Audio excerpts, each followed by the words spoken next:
Worship His majesty. Unto Jesus be all glory, honor, and praise. Majesty, kingdom, authority, flow from His throne unto His own, His anthem raise. So exalt, lift up on high the name of Jesus. Magnify, come glorify, Christ Jesus the King. Majesty, worship His majesty. Jesus who died, now glorified, King of all kings.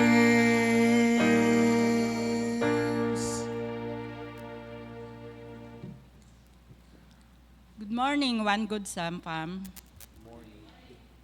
Let us all stand for the call to worship. Beloved people of God, today we gather with grateful hearts as we celebrate the upcoming 69 years of God's faithfulness to our church. For 69 years, the Lord has been our guide, our strength, and our foundation. Through worship, He has drawn us closer to His presence. Through teaching, He has shaped us to our minds and hearts. Through fellowship, He has bound us together in love. Through mission, He has sent us into the world with hope. We remember His mighty works and give thanks for His unfading love. Everybody, come, let us worship the Lord with thanksgiving and joy. For we are called as disciples of Jesus, yesterday, today, and for generations to come. Amen. Let us remain standing for the hymn of praise and adoration. To God be the glory, great things He hath done. So loved He the world that He gave us His Son, who yielded His life on atonement for sin, and opened the life gate that all may go in. Praise the Lord, praise the Lord, let the earth hear His voice. Praise the Lord, praise the Lord, praise the people rejoice. Oh come, through Jesus the Son, and give Him the glory, great things He hath done. Oh perfect redemption, the purchase of blood, to every believer the promise of God. The vilest offender who truly believes, that moment from Jesus a pardon receives. Praise the Lord, let the earth hear His voice. Praise the Lord, let the people rejoice. Oh come to the Father through Jesus the Son, and give Him the glory, great things He hath done. Great things He hath taught us, great things He hath done, and great our rejoicing through Jesus the Son. The purer and higher and greater will be our wonder, our transport, when Jesus we see. Praise the Lord, let the earth hear His voice. Praise the Lord,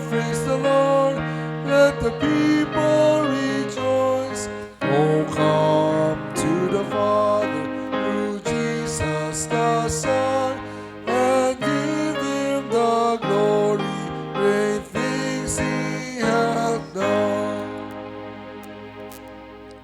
Let us pray. Father in heaven and earth, thank you for this beautiful morning that you have given to us. Thank you for inviting us into a life of faith, love, and service. Father God, you said, "Follow me," and you showed us what it means to walk in obedience, humility, and compassion. Help us to respond to your call with courage and trust. Teach us to listen to your voice above the noise of this world, and give us willing hearts to go where you lead. Make us instruments of your peace. May our lives reflect the love of Jesus each day, and may we faithfully answer your call. Here I am, Lord, send me. We offer this prayer in the name of Jesus Christ, our Savior and Lord. Amen.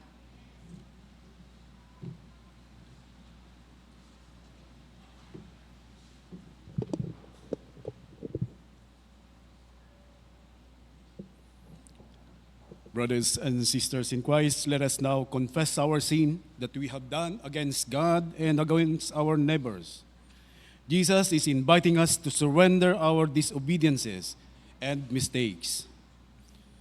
My beloved in Christ, let us come to the Lord with repentant hearts. Let us seek His divine forgiveness for the remission of our sins and disobediences. Meanwhile, let us pause for a moment of prayer. Let us confess our sins while silent music is being played.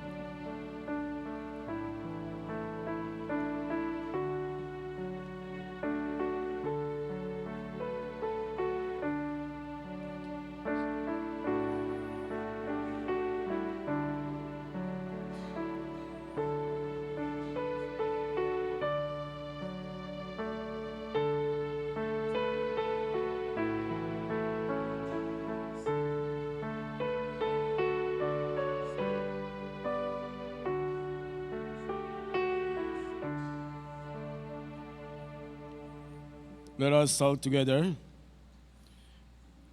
Merciful God, we confess that we have not loved you with our whole heart. We have failed to be an obedient church. We have not done your will. We have broken your law. We have rebelled against your love, and we have not loved our neighbors, and we have not heard the cry of the needy. Forgive us, Lord, as we pray for a joyful obedience through Jesus Christ our Lord. Amen. Brothers and sisters, hear the good news. Christ died for us while we were yet sinners. That proves God's love toward us. In the name of Jesus Christ, you are all forgiven. All together, praise, honor, and glory be given to Christ Jesus our King, the Redeemer of the world. Amen. Let us now offer one another signs of reconciliation and love, and exchange signs and words of God's peace. Jesus paid it all to him I owe. Sin and left the crimson stain, me washed it white as snow.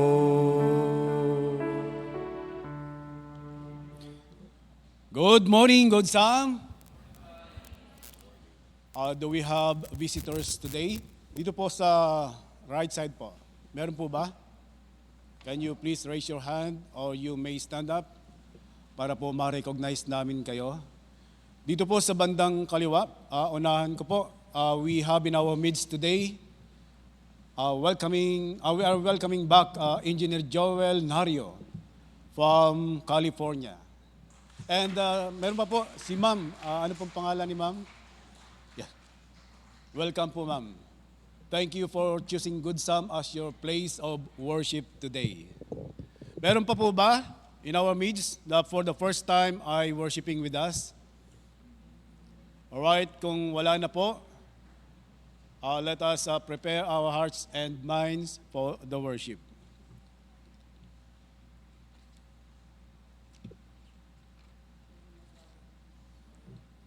Let us now all stand up and share God's agape peace to everyone while we sing, "Oh, I love you with the love of the Lord."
Good morning po ulit mga kapatid. Magandang umaga po sa ating lahat.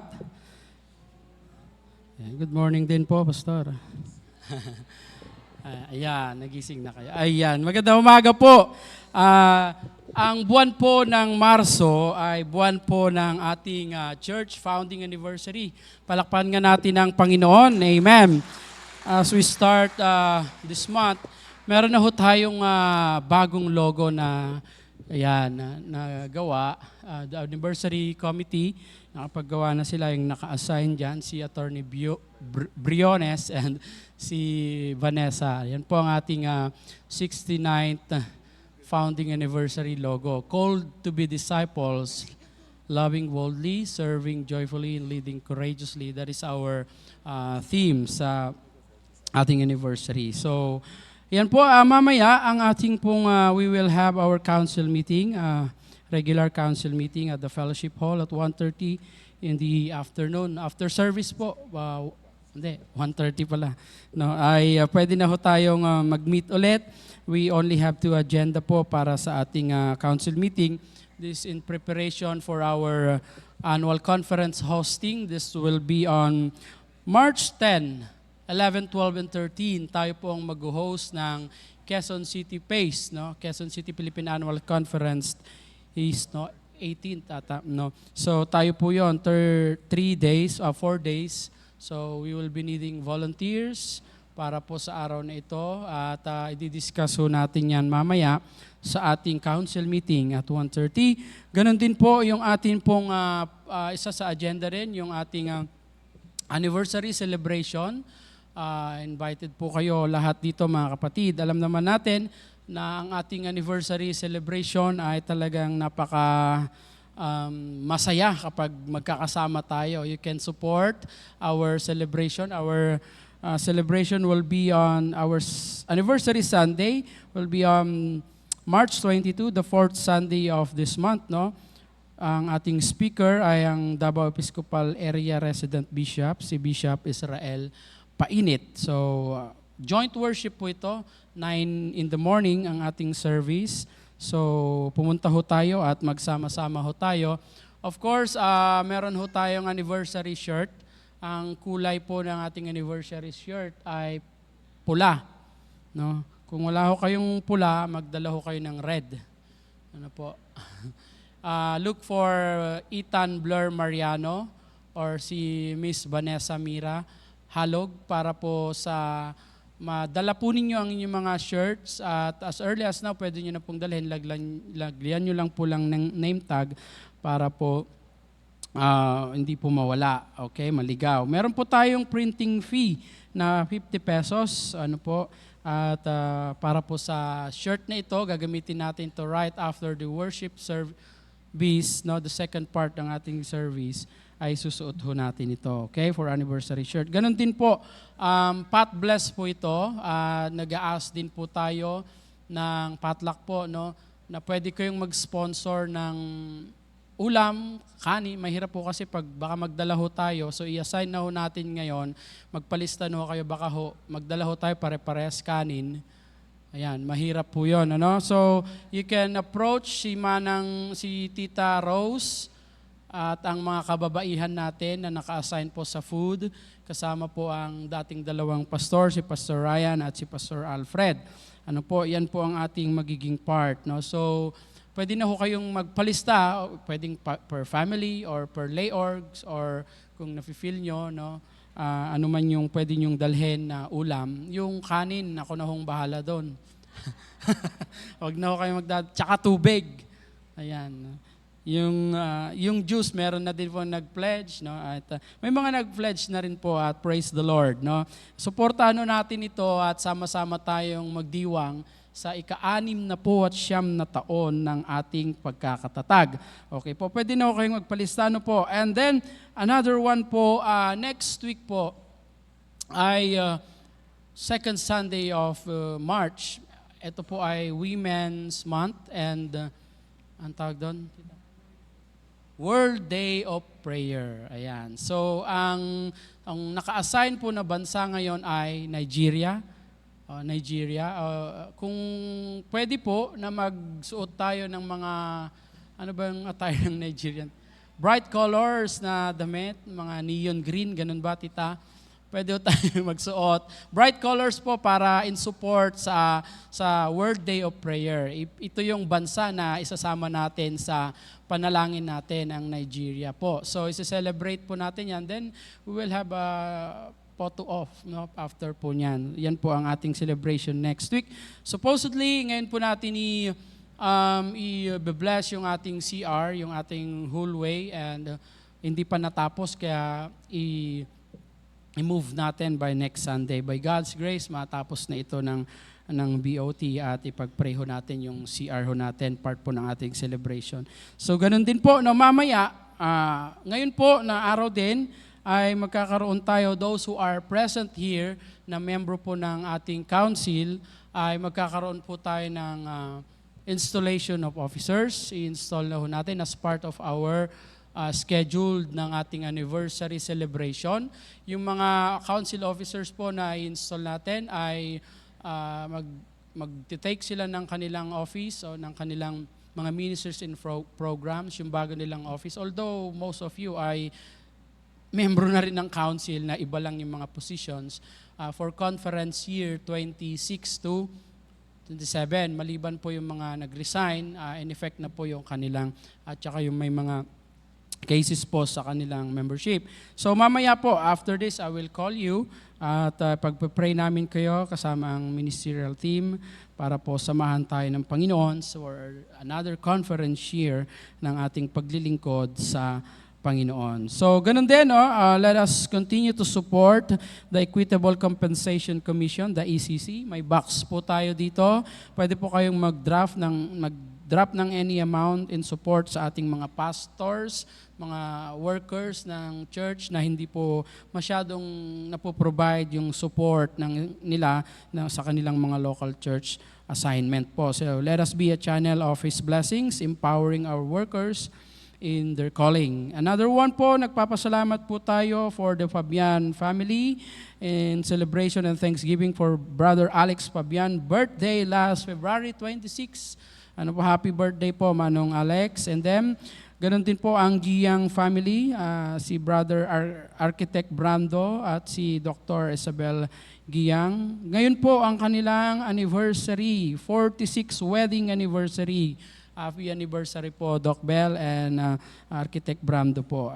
Kasama sila sa nagbigay ng flower offering. And then, the Magallones family, thank you po sa inyong flower offering in celebration and thanksgiving for their 32nd wedding anniversary tomorrow. Yan, bukas po, March 2, si Sister Minda and Brother Albert Magallones. Happy wedding anniversary po sa inyo. Pagpalain po kayo ng Panginoon. May God continue to bless you with good health, joy, and heart full of gratitude. Ganun din po mga kapatid, i-like and share po natin, i-follow po natin ang ating Facebook page.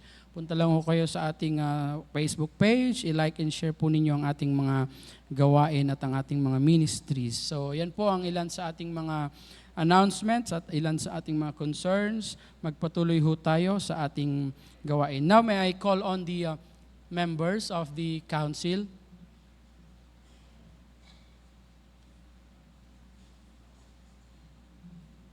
Ethan, merong akong sinend sa iyo yung flash mo.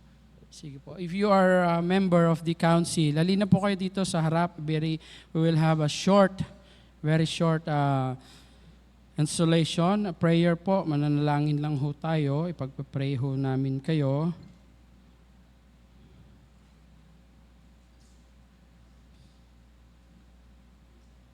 Mula po sa council chair hanggang po sa mga ministries, sa Now Ministries po, lahat po tayo, if you are a member.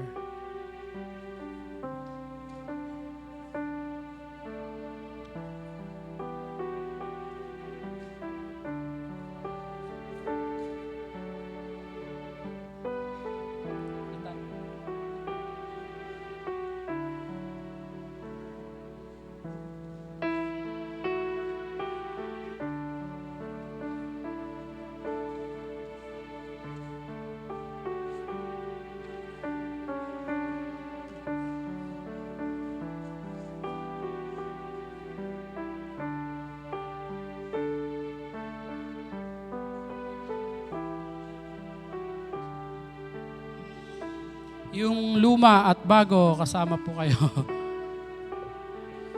Opo, kasama. Mami Doris.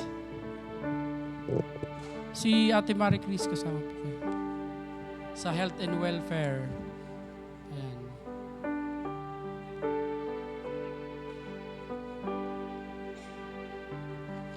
Sila Manong Tagumpay, kasama po kayo.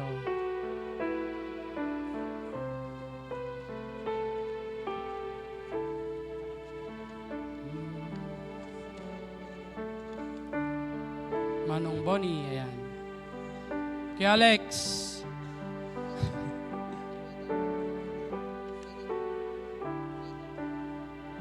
Yung mga si Mami Tuvera, mga honorary members natin. Pero kung hindi po kayang makapunta na sa harap, kahit dyan na lang po sa upuan po.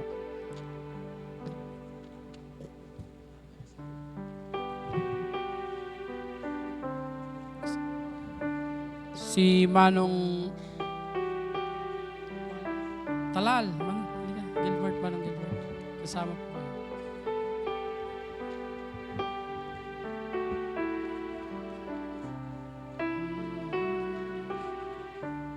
Meron po. Ayan, sila Teacher Irene.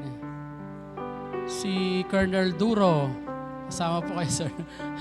Sorry. Manong Apple, halina kayo dito.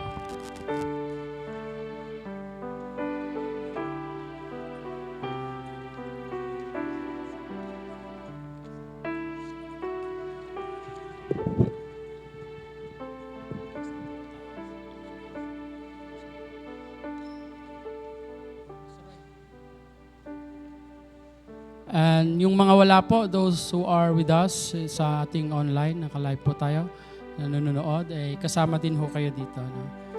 This is, meron tayong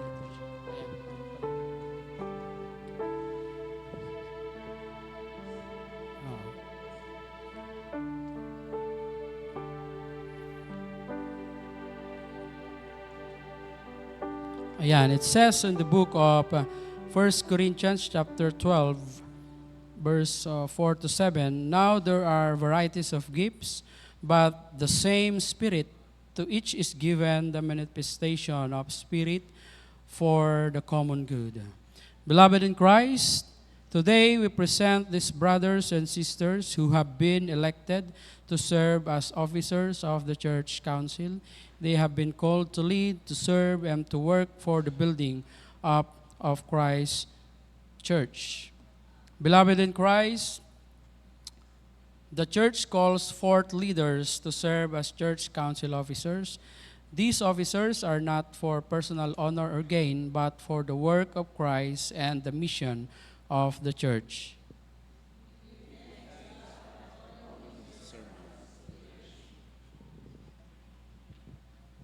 Almighty God, you call your people to serve one another in love. Bless these your servants whom we now install, that they may guide, support, and encourage your people in faithful ministry.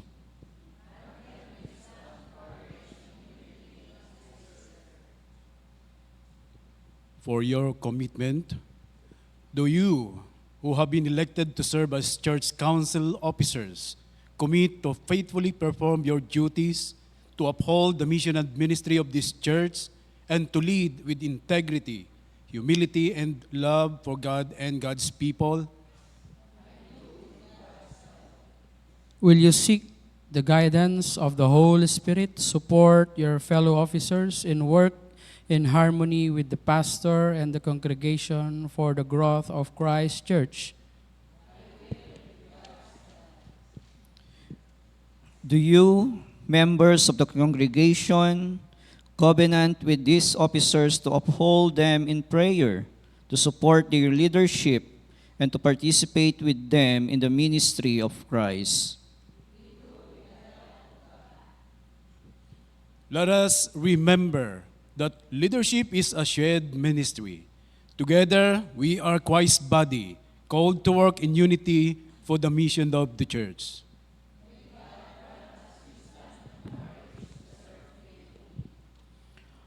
Almighty God, who has called you to this service, bless you and give you strength to fulfill your duties faithfully. May your leadership be guided by the Spirit, and may your service bring glory to God and joy to the church. Let us pray together. Gracious God, we thank you for calling these servants to lead your church.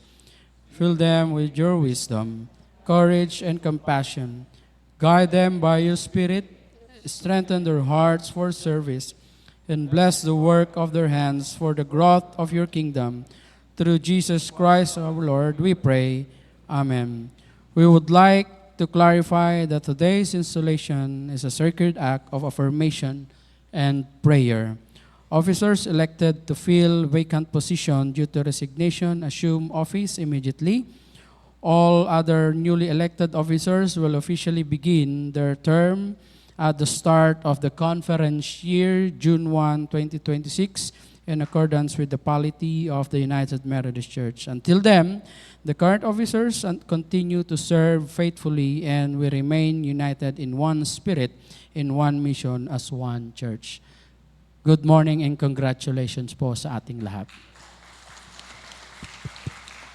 Picture po tayo. Picture po tayo, tita mo na. Tita, doon.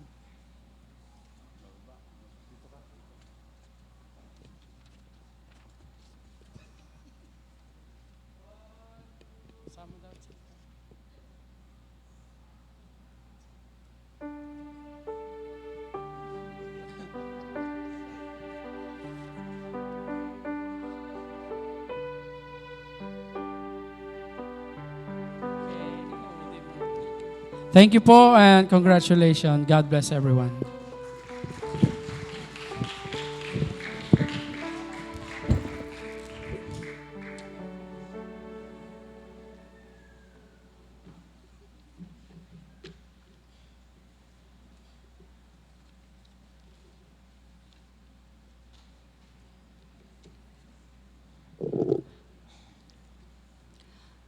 We listen to God's word. Our first reading is found in the book of Colossians, chapter 2, verses 6 to 7. And it says, "So then, just as you received Christ Jesus as Lord, continue to live your lives in Him, rooted and built up in Him, strengthened in the faith as you were taught, and overflowing with thankfulness."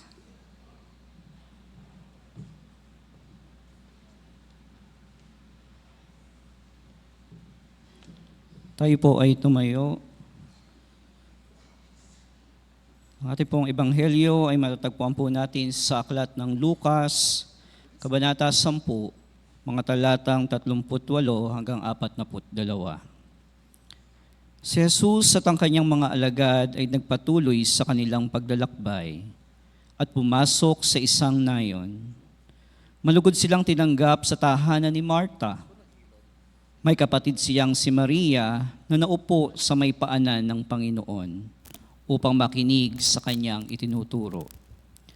Si Marta naman ay abalang-abala sa paghahanda, kaya't lumapit siya kay Jesus at nagsabi, "Panginoon, baliwala po ba sa inyo na pinababayaan ako ng kapatid kong maghanda ng nag-iisa?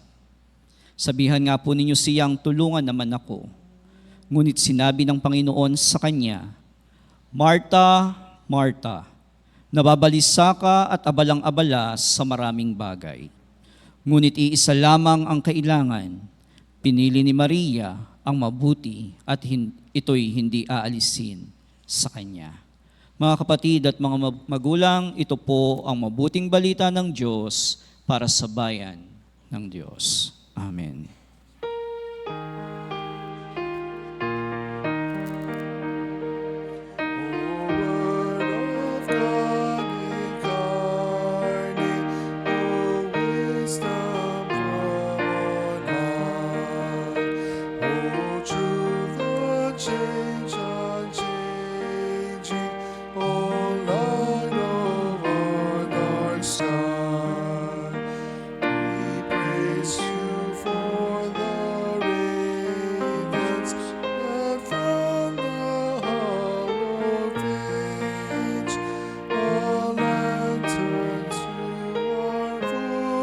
Steps shines on from age to age.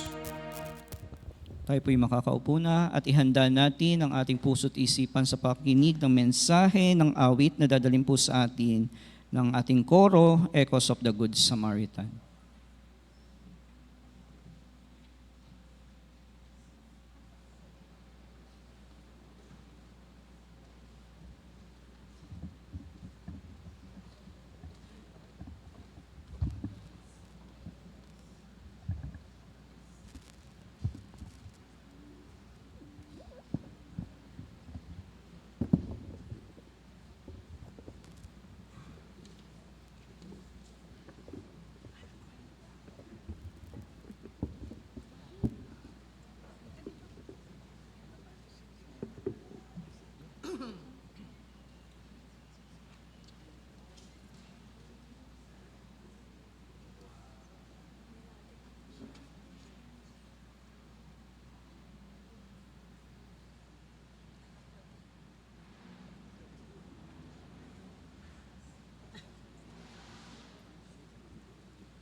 Isa pa daw.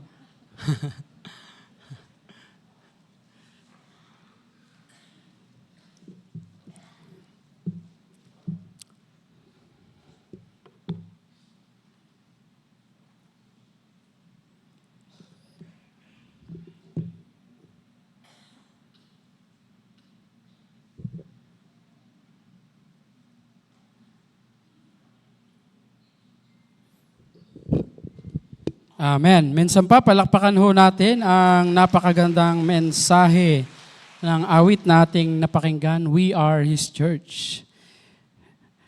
Happy anniversary, church. Happy anniversary, Good Sam. This is our 69th founding anniversary. Good morning po sa ating lahat. This is our anniversary month. Ayan. Purihin ang Diyos sa ating pagdiriwang na ito. Ngayong buwan, no? Na ito, we celebrate the faithfulness of God to our church, His guidance, His provision, and His sustaining grace through the years. No, ang ating pong tema ngayong taon, no, ay andyan, nakita natin kanina, called, ngayong yung sub-theme natin, called as disciples of Jesus Christ. No? Called as disciples, lead, love boldly, lead courageously, serve joyfully. Ang sub-team natin, called as disciple of Jesus Christ for this particular Sunday. Napaka-buti ng Panginoon for 69 long years ay nandito tayo, no, through ups and downs. Nandito tayo, pinapatatag at pinagpapalang lubos ng Diyos. Amen? And we are His church. We are the church. We are His people. Purihin ang Panginoon. Shall we pray? Heavenly Father, we thank you, Lord, for this time, and as we continue to come to you, to worship you in spirit and in truth. Open our hearts, open our minds, and bless us, Lord. May your Holy Spirit be with us at maranasan namin ang pagpapala at biyaya ninyo. Kayo po ang maitaas, kayo po ang madakila, kayo po ang tumayo sa harapan ng iyong lingkod at sa harapan ng bawat isa sa amin. All this we ask in Jesus' mighty name. Amen. Habang tayo ay nagdiriwang, mahalagang tanungin natin ang ating sarili. Paano ba natin tunay na isasabuhay ang ating calling bilang disciples of Jesus Christ sa panahon natin ngayon? Our passage in Luke chapter 10, verse 38 to 42 may look like a simple household story, but in reality, it carries deep theological and historical weight about what true discipleship means. Maraming beses na tayong nakapakinig, maraming beses na tayong nag-aral. Ano ang ibig sabihin ng discipleship? Ano ang ibig sabihin ng tagasunod ni Kristo? Ano ang mga dapat at hindi dapat ginagawa ng isang disipulo? Itong text natin sa umagang ito, parang simple lang na household story between Mary, Martha, and Jesus. But in reality, it carries deep theological and historical weight about what true discipleship means. Sabi ng Panginoon, if you want to be my disciples, deny yourself, take up your cross, and follow me. Discipleship means, nung panahon ni Jesus, death, kamatayan. No? Kung ikaw ay followers of the way pa noon, bago sila Christian, yung mga disciples, no? Tinawag na Christian doon sa Acts, sa Antioch, the church of Antioch, the first church that was established, no? Doon sa book of Acts. Bago sila tinawag, no? The followers of the way, makikita natin, even in the time of Jesus, no, all of the followers of Jesus, tinutulig sa puno ng Greco-Roman era at that time. Yung imperyo ng Romano, no, sila po ay tinutulig sa si Jesus. Who is this man, the Messiah? Meron bang magmumulang mabuti sa bayan ng Nazareth? No? Meron bang, bakit ganito? Nagapot ng galing sa mahirap, karpenterong pamilya. Tapos siya ang tumatawag na calling discipleship, the fishermen to become a fishers of men, sending the 12, sending the 72. No, makita natin, no, hindi lang ito simpleng pagtawag. No, hindi lang ito simpleng pagpili. No, hindi lang din ito simpleng istorya ng dalawang magkapatid, because in reality, ang pagiging disipulo ay pagsasakripisyo. It means at that time, death, kamatayan. Tayo, kumusta po ba tayo bilang mga disipulo ni Kristo? Are we willing to sacrifice? Are we willing to give everything for God? No. Pag someday, no, late pa rin. O kaya bato-bato sa langit po, tamaan, bubukol. O kaya ay marami pa ring alibay or reasons, no, para hindi makapag-church. Sa kwento ni Martha and Mary, makikita natin na hindi lamang dalawang magkapatid, no, ang makikita natin dito, kundi makikita natin ang dalawang postura ng puso sa presensya ni Jesus. The two posture ng puso o ng heart sa presensya ni Jesus. In historical and cultural background, bago tayo pumasok doon sa 18 points na i-share ko, so bear with me, we have 18 points to discuss, to share with you this morning. Bago tayo pumasok doon, ikignan natin yung historical and cultural background na bakit ganito ang sitwasyon at sinabi ng Panginoong Jesus at even si Martha at that time. No? Sa Jewish culture noong first century, yung hospitality was sacred act. Sagrado. No, ang pagiging hospitable.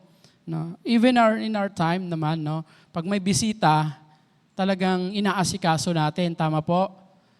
Pag may kumatok, bubuksan. Maliban kung maniningil yan. Walang tao, no? Sabi niya, ikaw utang, ako bigay, ako singil, wala bayad. Maliban na lang pagka gano'n, ano? So hospitality at that time was sacred. Ang pagtanggap ng bisita ay moral at religious duty. Isang religious duty sa panahon nila Jesus. Kaya nga makita natin yung ginawa ni Martha at that time. And women at that time, take note mga kapatid, tamang-tama celebration din natin ng Women's Month. Now, women were not typically formal disciples. Hindi sila pwedeng maging disipulo. Formal, Hindi sila pwedeng piliin, hindi sila pwedeng tawagin na maging official na disciple and followers of Jesus Christ. Yung rabbinic teaching was usually reserved for men, kalalakihan, very patriarchal at that time. Ang pagtingin nila noon sa mga kababaihan ay possession, pag-aari.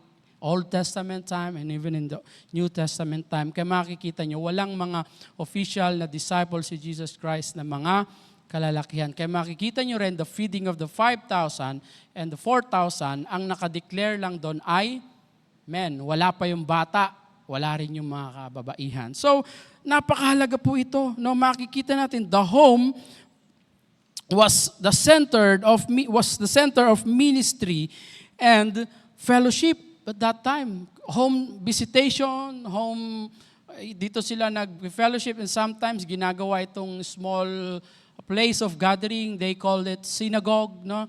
So when Luke tells us that Mary sat at the feet of Jesus, this is shocking. No? Hindi ito pwede at hindi ito maari sa kultura ng mga Hudyo. Bawal yun. Hanggat hindi ka pinapatawag o sinasabihan. Bawal ho yun. Even yung si Magdalene, yung pagbuhos niya ng alabaster jar na mamahaling pabango, bawal din yun. No? Pero si Jesus, no, tignan natin yung ginawa ni Jesus dito. The praise sat at the feet, no, is technical language for discipleship training. Discipleship training. Hindi ho po pwede ang babae at that time. Na bawal ho yun. Wala namang tao inside the house ng magkapatid. Kaya siguro inayaan lang. No? But compared to Acts chapter 22 verse 3, si Paul at the feet of Gamaliel. Makikita nyo, ganyan, parang ganyan yung style. Nag-aaral sila, nakaupo, nakatingala. No? Doon natin nakuha yung tradisyon at ginagawa natin na the pulpit like this. Nag-aaral, nagtuturo. nakataas. No? So makikita natin dito, yung sat at the feet, no, makikita din natin dito example ni Gamaliel at ni Paul. Si Paul, abogado yon at tent maker, dating Saul, ang teacher niya, the greatest teacher at that time ay si Gamaliel. No? Siya ang pinakamatinding guro. Ibig sabihin, hindi lang nakikinig si Mary. Ito yung postura, no, ng pagiging gustong matuto bilang maging isang disipulo si Maria at that time. She was taking the posture of a disciple. No? Hindi lang nakikinig. Theologically speaking, this moment shows that Jesus was redefining who can be His disciple. Hindi na lang lalaki, kundi lalaki at babae. Pwede na. 'Di ba? Sa panahon din natin ngayon, sinasabi nila noon na dapat ang mga kababaihan ganito lang sa bahay, dapat ang mga kalalakihan ganito lang. Hindi na ngayon yung nagagawa ng kalalakihan, pwede nang gawin ng kababaihan. Yung nagagawa ng kababaihan, pwede na rin gawin ng kalalakihan. Kaya ako sa bahay, pag sinabi ko sa misis ko, andyan ba yung misis ko? Kailangan ko makasigurado eh.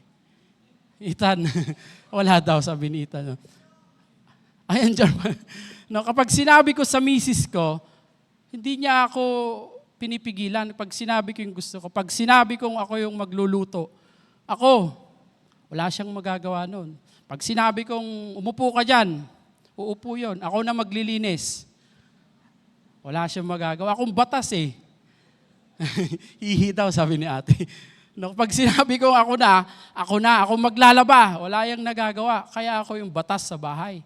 Minsan nga kapag tapos na akong maglaba, naboboring na ako, pati yung mga natupi na, nilalabhan ko pa eh. Yung nasa cabinet, nilalabas ko, lalabhan ko pa yon. Ano? Anyway, mga kapatid, at that time, no, talagang very patriarchal ang leadership until up to now. Sa Methodist Church, sa United Methodist Church, ngayon lang tayo nagkaroon ng unang babaeng obispo. Ano, hindi masyadong kinikilala yung kakayanan ng mga kababaihan noon. No, pero ngayon, hindi na. May mga magagaling at matatalino, maliliksi at mas mahusay na mga kababaihan. Dati nga, hindi ako nakakita ng mga bus driver na babae. Ngayon, meron na mas kasero pa. Punta ka sa Commonwealth. No? May mga ganun na. So, at that time, no, yung moment na ito, redefine ni Jesus who can be His disciples. Hindi na lang mga kababaihan, hindi na lang mga kalalakihan, no? Kundi lahat ng gustong sumunod, who wants to be my disciples, take up your cross, deny yourself, and follow me. Actually, yung mga kababaihan na yan, on the Sunday, no, Resurrection Sunday, sila yung unang naka-witness ng muling pagkabuhay ni Jesus. Sila din ang unang nagpahayag sa mga disipulo na siya ay muling nabuhay. They are the disciples to the disciples. Mga 12 disciples. Makikita natin dito mga kapatid na nire-redefine ni Jesus na hindi lamang ito, the group of people of this, kundi lahat. No? This moment shows that Jesus was redefining who can be His disciples. So point number 1, no, ito yung point number 1 natin, prioritize Jesus. Choose the good portion. Mary teaches us that discipleship begins with relationship before responsibility. Relasyon bago responsibilidad. She had a sister called Mary, sabi dun sa verse 39, who sat at the Lord's feet listening to what Jesus saying, what He said. No? In Greek, Jesus later says, Mary, choose the good portion. Pag sinabing good portion sa Greek, agathe meris. Ibig sabihin, no? In the Old Testament, ito yung language na sinasabi niya, God Himself called our portion. Pinili niya yung mas magandang parte. Yung bagay na hindi maaalis, mawawala sa kanya. Pinili ni Maria.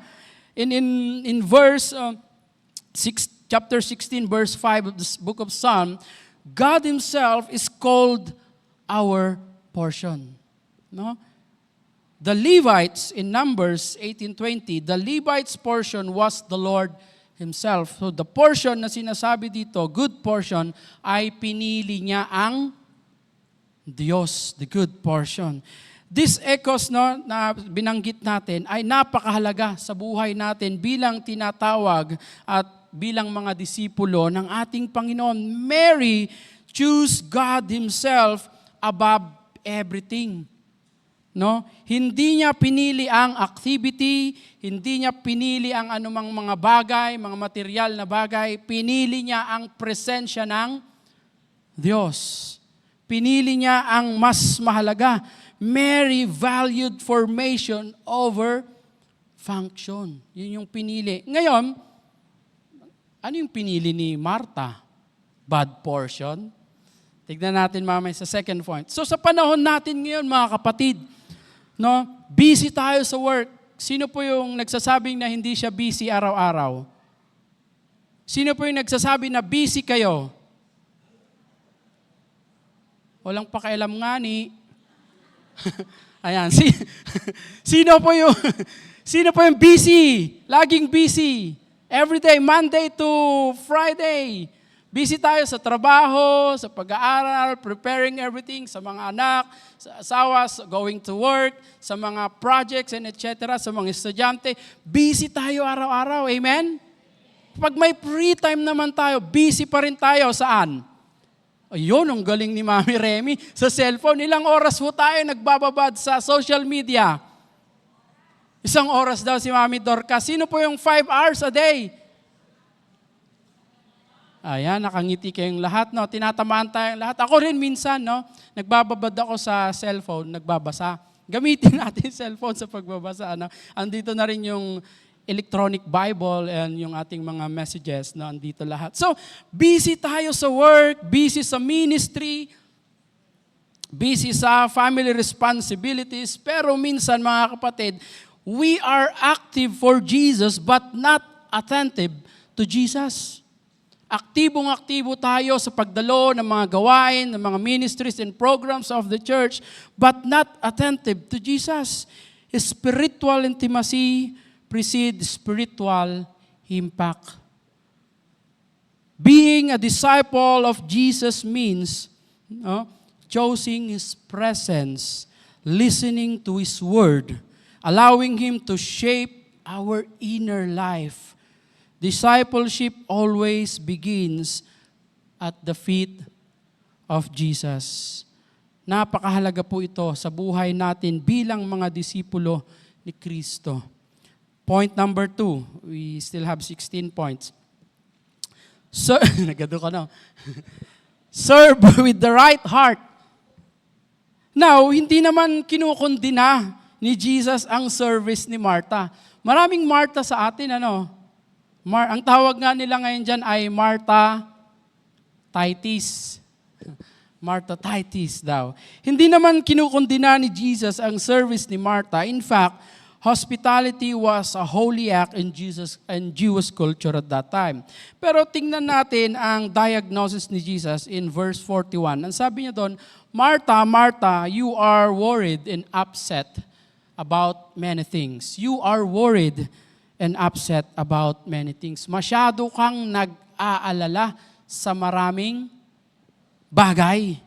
In Greek word, very powerful sa Greek word, yung word na worried, no, merimnao, ibig sabihin anxious, pulled in different direction, or distracted. Sabi mo nga sa katabi mo, o tignan mo yung katabi mo, mukha bang distracted? Ayan. Ano ba yung mukha ng distracted? Literally, drag away. Distracted ka ba?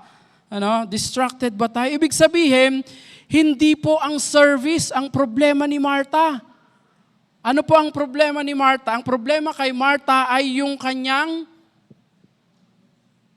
heart in doing those things. No? Hindi po yung paggawa niya kasi sacred act yun eh. Trabaho na yun, yung pagiging hospitable, mahalaga po yan sa kanila. Religious duty na yan, parehas nila yan, kasama sa kultura po nila yan. No? Kahit tayo din, pag may bisita, hindi ba? inaasikaso natin ng maayos. No? Hindi ang service ang problema dito ni Martha. Ang divided heart ang problema ni Martha. Martha's hands were serving, but her heart is restless. Walang kapayapaan. No? Worried. In the first century, no, the host was expected to provide an excellent meal. Prepare siyempre. Di ba? Mag-prepare ka ng marami, ganito. May mga ganin din sa bahay minsan, hindi ba? Yung mga anak natin o tayo. Inang, sabihin mo naman sa kapatid ko, tulungan niya naman akong maghugas ng plato. Tulungan niya naman ako sa mga gawaing bahay. Tulungan niya naman ako sa ganito, ganyan. No? Ako na lang lagi, ako na naghugas, ako na nagluto. Ako pa rin, ito matawa si ate, nakaka-relate ka siguro. Ikaw ba laging naguhugas o di ka naguhugas? Meron din mga anak, pag inutusan mo, mamaya na. Opo naman, mamaya na hanggang nakatulog na, no? Andun pa rin sa lababo yung hugasan. Hindi pa rin nakapagtapon ng basura. Sabi ni ate ito. Nagtuturoan ngayon sila. May mga gano'n, no? Kaya sabi ni Martha, Panginoon, sabihin niyo naman sa kapatid ko, tulungan niyo naman ako mag-prepare ng food. No? Social pressure was intense. So Martha's anxiety was culturally understandable. Naintindihan naman yun. Pero ang problema doon, no, hindi ang service, hindi ang ginagawa ni Martha, pero yung heart niya in doing it. No? Tignan natin, i-picture natin, no? Isang church volunteer. Meron tayong medical mission ngayon, Dr. Abel. Where's Dr. Abel? Meron tayong medical mission na sa baba. No? I-picture natin at gamitin nating ilustrasyon. Busy. Halimbawa, meron isang busy doon, nag-organize. Busy in organizing, coordinating, running around, pero ang lumalabas sa bibig ay puro reklamo, stress, irritation. The work is done, but the witness is weakened. Even good cultural expectation and can become spiritual distraction. Kahit maganda yung ginagawa natin, yung mga plans and programs natin, sabi nga nila, kung napipilitan, kung wala sa puso, useless, sayang. True discipleships serve not just with busy hands, but with anchored hearts. Nakaangkla dapat sa Diyos, sa ating Panginoon. As disciples of Jesus, service is essential, but spirit matters more than speed. Mapakahalaga po to. Yung heart posture matters more than task completion. Yung puso sa paggawa ng isang bagay, yung puso sa paglilingkod, yung puso sa pakikibahagi, yung puso sa paggawa at pakikilahok sa ministeryo at gawain. Hindi yung nagdadabog. No, inutusan mo, binigyan ng ministry, kinuha yung ministry, pero nagdadabog. So napakahalaga po ito. That's our point number 2, serve with right heart. The last, 3 lang po, hindi po 18. No. The last point, live as disciples every day. Mamuhay tayo bilang mga disipulo sa bawat araw. Balance devotion and action. Devotion and action. Ito ang pinakamahalagang synthesis natin. Mary shows devotion. Martha shows action. But mature discipleship requires integration. Theological framework, Luke emphasizes hearing the word and doing the word. Hearing the word and doing the word. Narinig tapos ginawa, isinasabuhay. Kung ano ang natutunan, kung ano ang nabasa, ano yung sinasabi ng Panginoon, ano yung mensahe na narinig natin at natutunan natin, isinasabuhay. True disciples are not hearers only, not doers only, but hearers and doers. Hearers and doers. Ito ang holistic discipleship. Mary's strength is devotion and Martha's strength is action. Jesus' call is integration. Pagsamahin mo, magiging powerful witness yan. Tayo bilang mga disipulo, dapat hindi lang puro ngawa, dapat merong gawa. No, pag narinig, nakinig, no, natutunan, dapat nakikita sa pamumuhay. So live as disciples every day. We balance devotion and action. Church, mga kapatid, my family, no, ngayong anniversary month natin, magandang mag-celebrate ng mga programa natin, ng milestones natin, years of ministry, mahalaga po yan. Pero ang mahalagang tanong, mas mahalagang tanong sa atin ngayon, are we growing as disciples? Our lives being transformed? Mayroon bang mga nababagong buhay? Lumalago po tayo? Are we sitting at His feet and serving from His heart? Ito ang itanong natin sa ating mga sarili. This anniversary month, let us recommit ourselves to the call of Christ. Kung ikaw ay masyadong busy, come back to His feet. Kung ikaw ay napapagod na sa ministry, sa maraming pagsubok sa buhay, sa maraming mga struggles, circumstances sa buhay, napapagod ka na, return to His presence. Come back to the Lord. Come back to His feet. Kung ikaw ay stagnant spiritually, start walking again in obedience. Because, church, Jesus is still saying today, only one thing is necessary. In that one thing, mga kapatid, is a life fully devoted to Him. The story of Mary and Martha reminds us, discipleship is not about how long we have been in church. Hindi po pinapakita na tagal na ako, bago lang ako. Hindi po.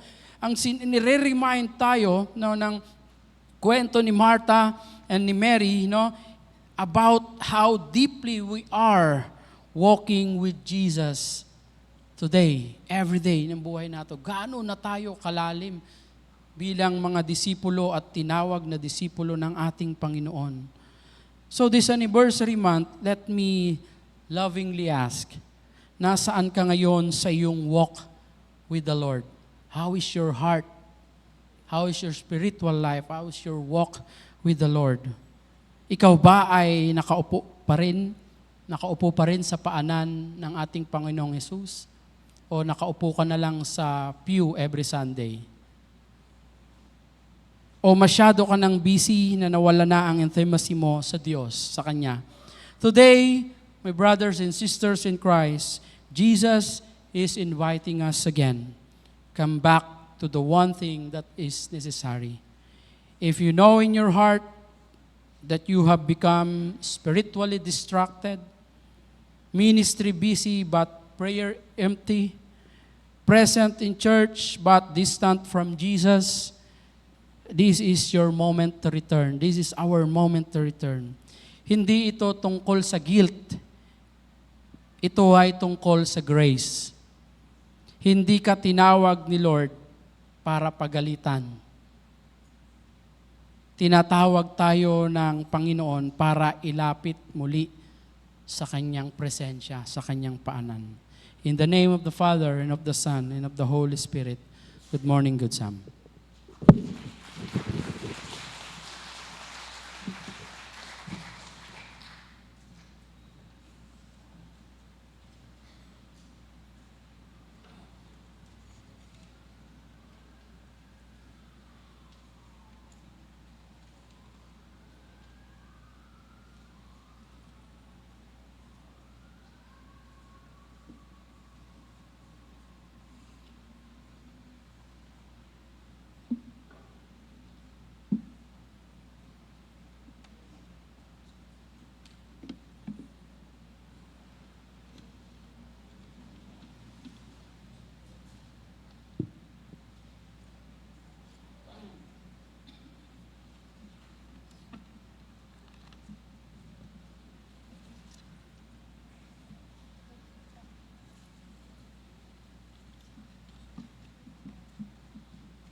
Inaanyayahan po tayong lahat ng Panginoong Hesus na lumapit sa kanyang hapag sa diwa ng pagpapakumbaba at paghingi ng tawad. Lumapit po tayo sa paanan ng may kapal at makisalo sa kanyang banal na hapunan.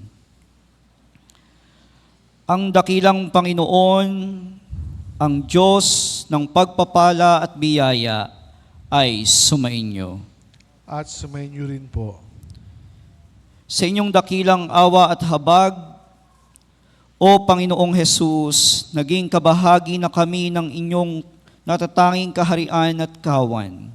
At dahil sa inyong pagbabata, kamatayan at pagkabuhay muli, O Kristong Banal, naging kasapi na kami ng Iglesyang Kristiyana na inyo pong itinatag dito sa lupa. Ang gapos ng kasalanan at kamatayan ay inalis na sa amin, at isang bagong tipan hango sa tubig at espiritu ang nag-uugnay ngayon sa amin at sa inyo, O Diyos. Kaya't ng gabi, bago ipagkanulo at naghirap ang Panginoong Hesukristo, tinipon niya ang kanyang mga alagad. Kumuha ng tinapay, pinagpira-piraso ito, ipinamigay sa lahat at nagsabi, "Kumuha kayo't kumain. Ito ang aking katawan na ibinibigay para sa lahat. Kainin ninyo ito bilang pag-alaala sa akin." Pagkatapos ng kanilang huling hapunan, kumuha si Jesus ng sarong may alak. Ibinigay sa lahat at nagsabi, "Ang sarong ito ang dugo ng bagong tipan para sa kapatawaran ng kasalanan. Binibigay ko ito sa inyong lahat para sa kapatawaran ng kasalanan at pag-aalaala sa akin."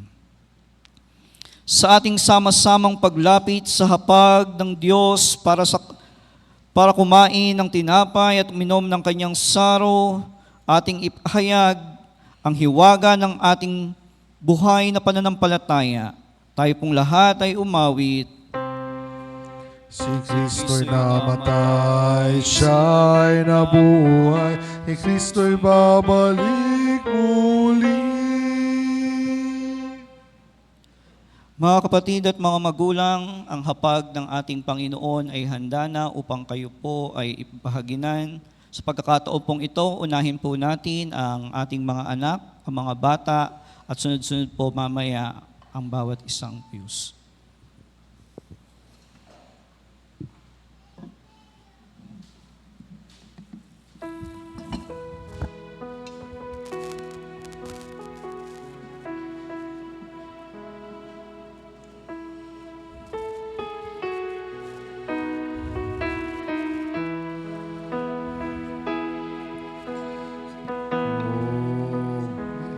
Kapay ng buhay, anin mo makibahagian. Ito ang tinapay ng buhay, anin mo makiisa.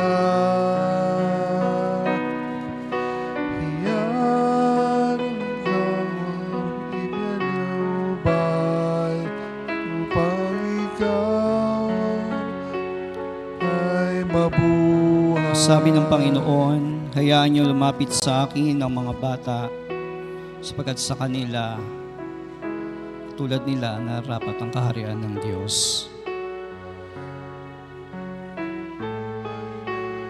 Mga anak, mga bata, sa inyong paglaki, sa inyong pamumuhay bilang isang bata, maranasan niyo ang pagkilos, paggabay, pag-iingat ng ating dakilang Panginoon. Lumaki kayo ng mayroong banal na pagkatakot sa ating Diyos at patuloy na hubugin niya kayo sa pananampalataya. Amen. Ito ang saro ng bagong tipan, inumin mo'y makibahagi. Ito ang saro ng bagong tipan, inumin mo'y isa. Iyan ang dugo dumana upang ikaw ay luminis. Iyan ang dugo ni Kristo na para sa iyo. Sabi sa 1 Corinthians chapter 11 verse 23, "For I received for the Lord what I also delivered to you. The Lord Jesus, on the night when he was betrayed, took bread. And when he had given thanks, he broke it and said, 'This is my body, which is for you. Do this in remembrance on me.'" Alalahanin natin sa ating pagtanggap na ang Diyos ay patuloy na sumasa atin, babago ng ating buhay, at patuloy na nagpapatawad sa ating kasalanan.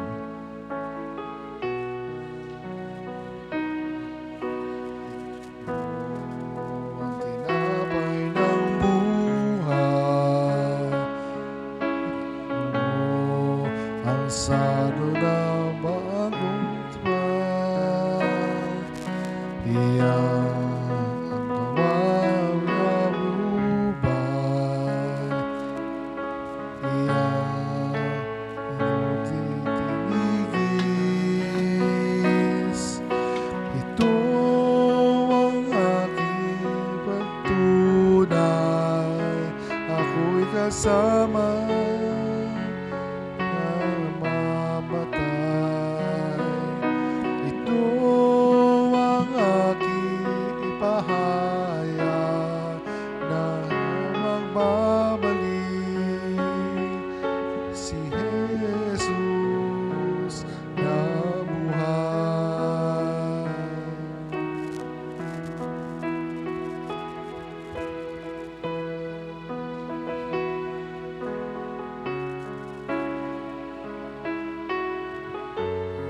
Sabi sa aklat ng unang Juan, Kabanata 1, talatang 9, "Subalit kung ipapahayag natin sa Diyos ang ating mga kasalanan, maaasahan nating patatawarin tayo ng Diyos sa ating mga kasalanan at lilinisin tayo sa lahat ng ating kalikuan." Sa pagtanggap po natin ng mga banal na elementong ito, patuloy po nating ipahayag ang ating mga nagawang pagkakamali, pagkakasala at kakulangan sa harap ng ating Panginoon. At sa ating pagtanggap, ang kanyang pagpapatawad, pagmamahal at pagkalinga ay mararanasan ng bawat isa sa atin.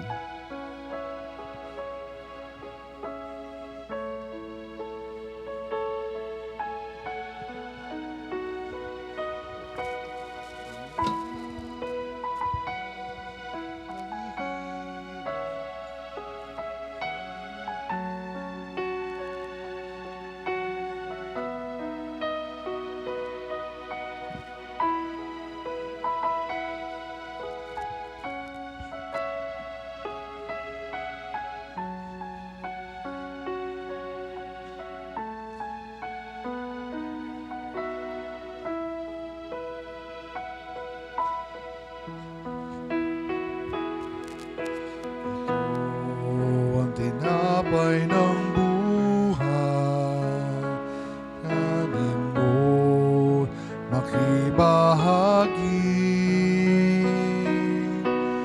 Ito ang tinapay ng buhay, kanin mo't makihisa. Iyan ang tawan minayuban upang ikaw ay mabuhay. Iyan ang katawan naghirap upang iyong kamtan ang buhay na walang hanggan.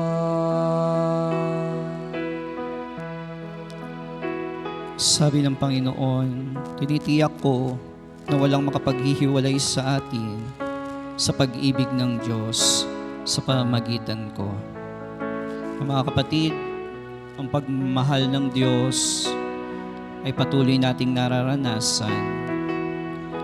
Ang pagmamahal na meron tayo ngayon ay nagmula sa Diyos na nagkaloob nito sa atin.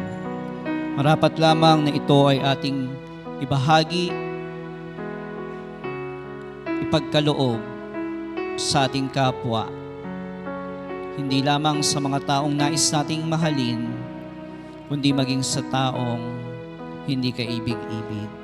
Katulad ng ginawa ng ating Panginoong Hesukristo, nawa tayo bilang mga tinatawag na disipulo, ay mahalin natin ang ating kapwa, magpatawad sa mga nagkasala, at patuloy na maglingkod ng may kagalakan sa ating Panginoon.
Sama-sama po tayong manalangin. Aming Diyos, maraming salamat po sa dakilang biyaya ng banal na Eucharistia. Sa pagtanggap namin ng iyong katawan at dugo, kami po'y napuno ng iyong pag-ibig, kapayapaan, pag-asa at lakas. Salamat po sa pagpapatawad at sa pag-aalay ng buhay ni Jesus upang kami magkaroon ng buhay na walang hanggan. Sa bawat hakbang ng aming tatahakin ngayon, naway patuloy naming maranasan ang iyong presensya at pag-ibig. Gabayan mo kami, O Diyos, na mamuhay ng tapat sa iyong kalooban at maging buhay na saksi ng iyong pag-ibig sa aming kapwa. Patuloy nawa kaming magsilbi at maglingkod sa iyo ng may malasakit at pananampalataya. Sa ngalan ni Jesus, aming tagapagligtas. Amen.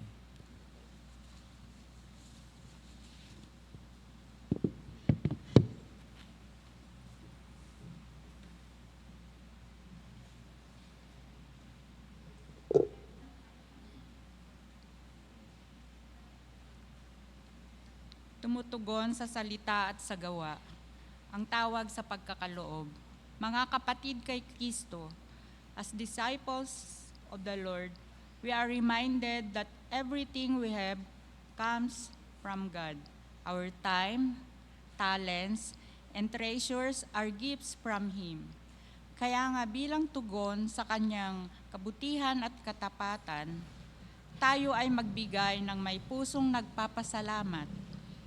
Hindi lamang ito pagbibigay ng pera, kundi pagbibigay ng ating sarili sa mga gawain ng Diyos. May our gifts be an expression of our love and trust in Him. Let us now give our offering with joy, faith, and thanksgiving.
sa'yo, ito'y sa'yo. Tayo po'y magpasalamat sa ating mapagpalang Diyos. Ama naming Diyos, buong pasasalamat naming inihahandog sa iyo ang mga kaloob na aming dinala ngayon. Lahat ng aming tinatanggap ay nagmumula sa iyong kabutihan at biyaya. Tanggapin mo po ang aming handog bilang tanda ng aming pag-ibig, pananampalataya at pagtitiwala sa iyo. Gamitin mo po ang mga ito para sa ikalalago ng iyong kaharian, para maibahagi ang mabuting balita at makatulong sa mga nangangailangan. Patuloy mo po nawa kaming hubugin bilang mga tapat na alagad ng aming Panginoong Jesucristo. Ito po ang aming dalangin sa pangalan ni Jesus. Amen.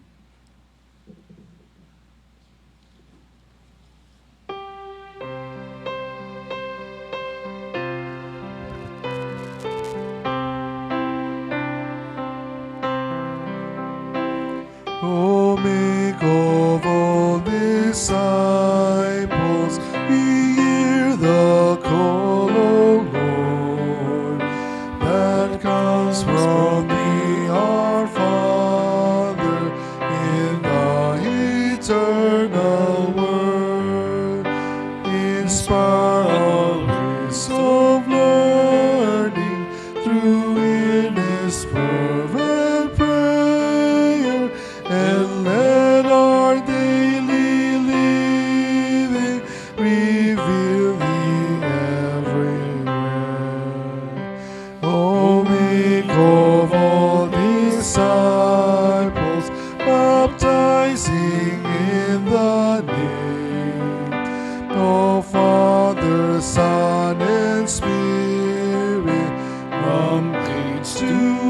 remains the same.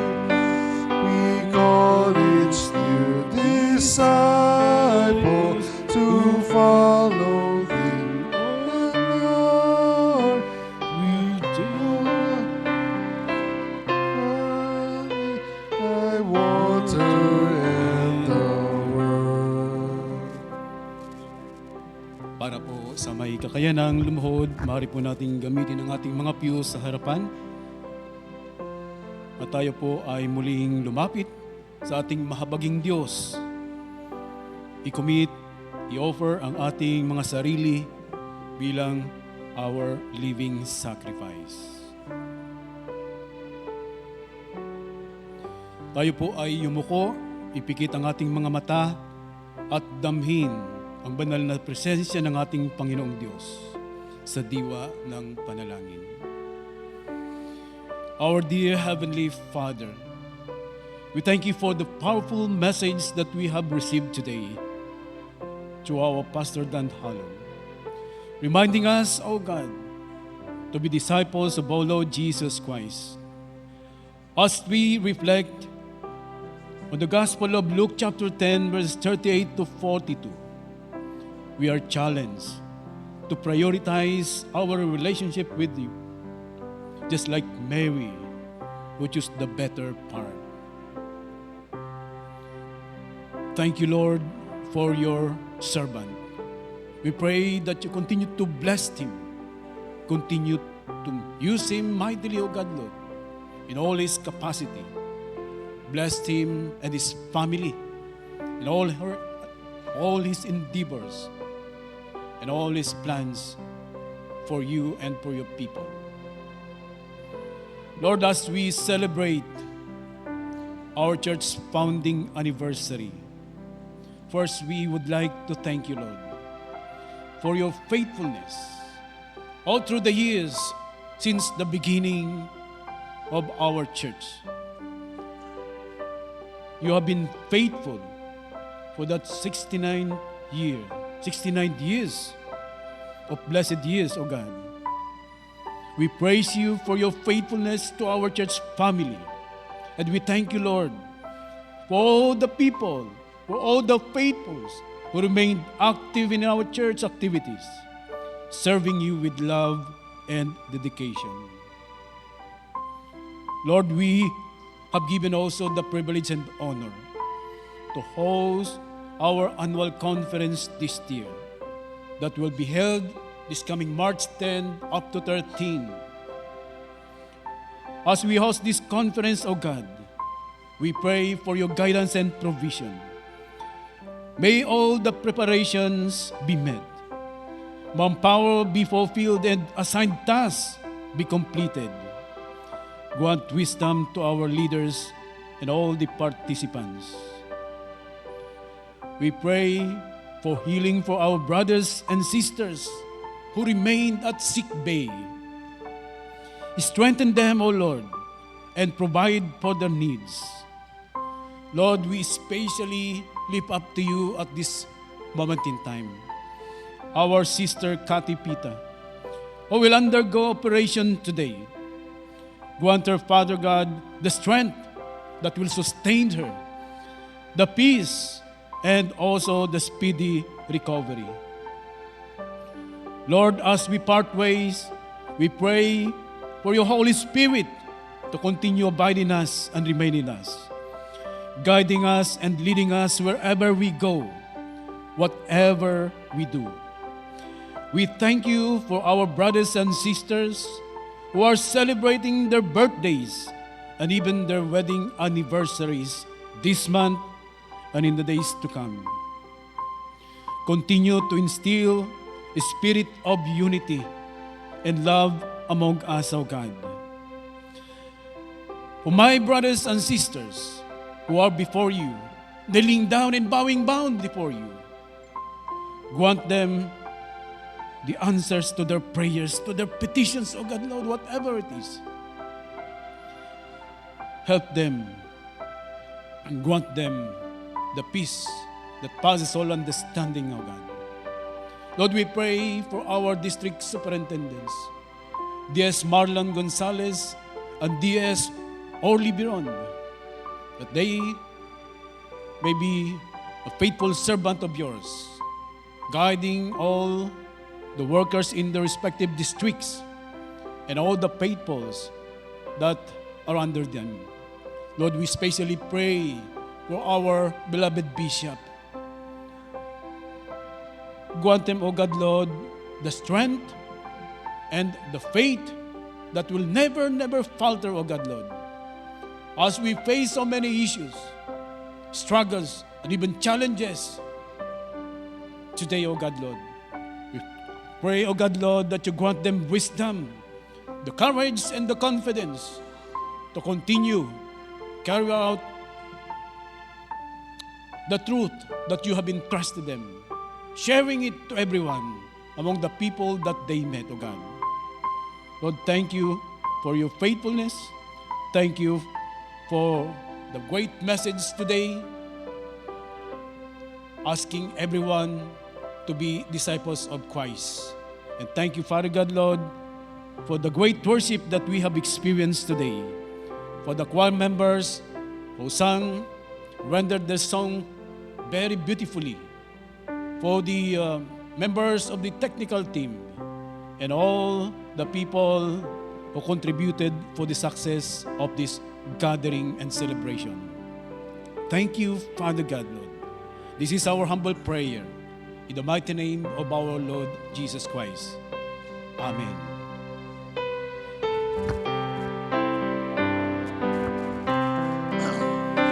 Go make of all disciples,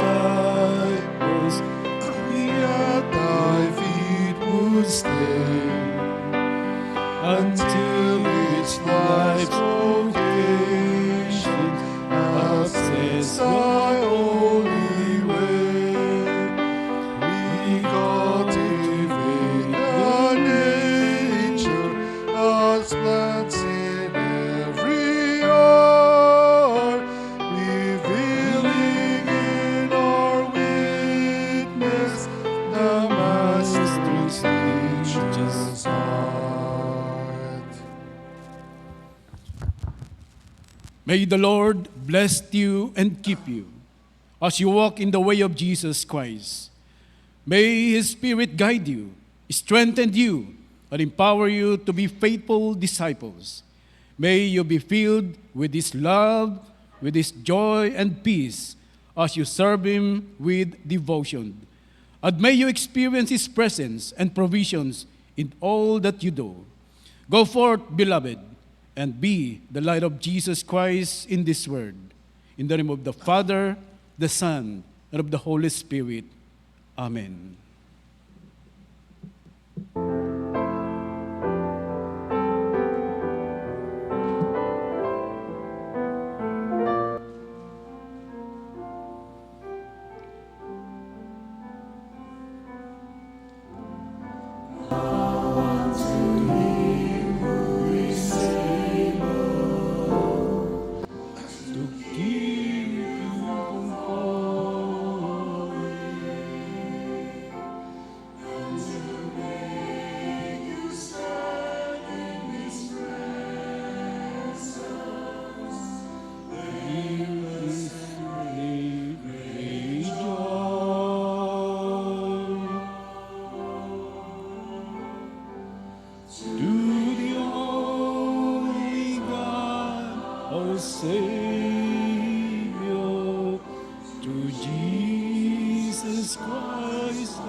Brothers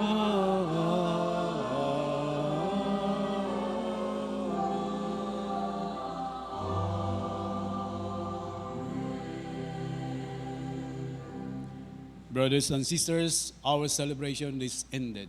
Palakpakan po natin ang ating Panginoon Diyos.